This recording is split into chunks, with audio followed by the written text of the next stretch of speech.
Justice! Justice! Justice! We want Bodo language in Assam Judicial Service! Service! Service! We want Bodo language in Assam Judicial Service! Service! Service!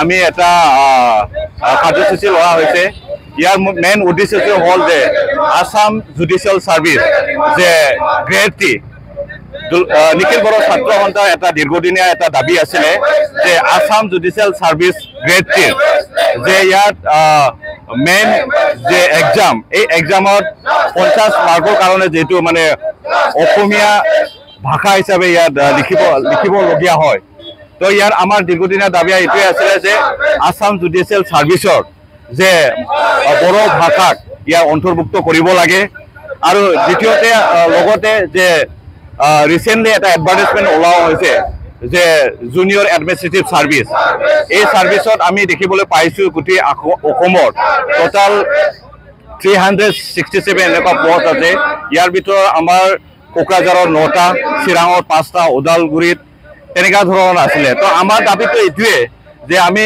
যেটো মানে বড়ো মাধ্যমৰ পৰা ছাত্ৰ ছাত্ৰী যেন এই পৰীক্ষাৰ পৰা আমি বঞ্চিত নহয় ইয়াৰ কাৰণে আমি আজি কোকৰাঝাৰ জিলা নিখিল বড়ো ছাত্ৰ সন্থাৰ উদ্যোগৰ এইটোৱে আমি অসম চৰকাৰ আৰু গুৱাহাটী হাইকোৰ্টত আমি দাবী জনাব বিচাৰিছে যে আসাম জুডিচিয়েল সাৰ্ভিস গ্ৰেড 3 আৰু গ্ৰেড জুনিয়ৰ এডমিনিষ্ট্ৰেটিভ সাৰ্ভিসৰ অতি সোনকালে বড়ো ভাষাত ইয়াৰ অন্তৰ্ভুক্ত কৰিব লাগে যেহেতু বড়ো ভাষা আমাৰ অসমৰ সহযোগী ৰাজ্যিক ভাষা আৰু এই চিটুলৰ এটা অন্তৰ্ভুক্ত ভাষা হিচাপে ইয়াক অসমীয়া যেনেকে সমান মৰ্যাদাৰে ইয়াক মানে বড়ো ভাষাক নিযুক্ত কৰিব লাগে আমি এইটোৱে দাবী জনাইছো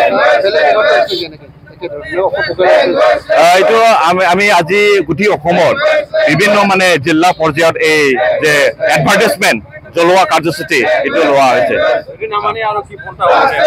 যদি অসম চৰকাৰ আৰু গুৱাহাটী হাইকোৰ্টে আমাৰ যিটো ডিমাণ্ড এই ডিমাণ্ডটো যদি অতি হেগে সিহঁতে যদি একচেপ্ট নকৰে তেতিয়াহ'লে আমি অনাগত দিনত গণতান্ত্ৰিকভাৱে নিখিল বড়ো ছাত্ৰ সন্থাই এই বিষয়ক লৈ পেলাই আমি ধৰ্ণা বা বিভিন্ন আন্দোলনৰ কাৰ্যসূচী আমি ৰাখিম। Thank U.